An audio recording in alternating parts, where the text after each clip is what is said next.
Today's top stories. Thousands of Iranians today rallied outside the former U.S. Embassy in Tehran to mark the 29th anniversary of the takeover of the U.S. Embassy by Islamic revolutionary students in 1979.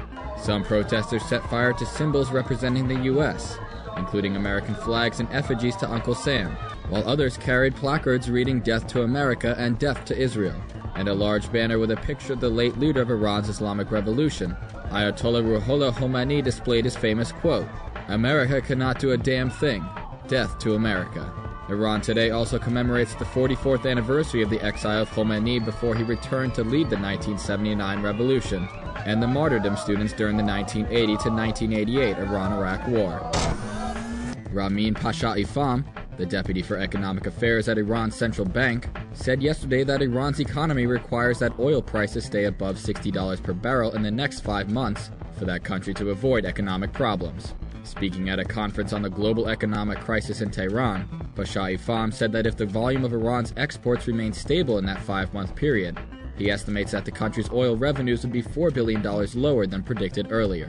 But the central bank deputy warned that if oil prices remain at $60 per barrel, no cash would remain in the country's foreign exchange reserve fund, which aims to guard against price fluctuations. Meanwhile, President Ahmadinejad on Saturday wrote a letter to Iranian economists and clergymen, calling on them to establish a new economic system which serves fraternity, peace, and justice.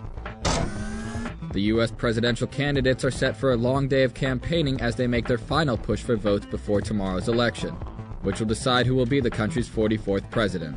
Republican nominee John McCain starts today with a rally in southeastern state of Florida and will spend the rest of the day campaigning around the country, ending in Arizona.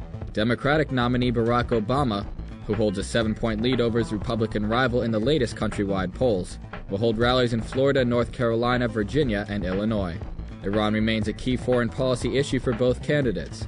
Both Obama and McCain have said they would toughen sanctions on the Islamic Republic over its disputed nuclear program. McCain has criticized Obama for calling for direct talks with Tehran, saying such a move would give a platform to officials that have called for the destruction of Israel. These stories and more at IranVNC.com.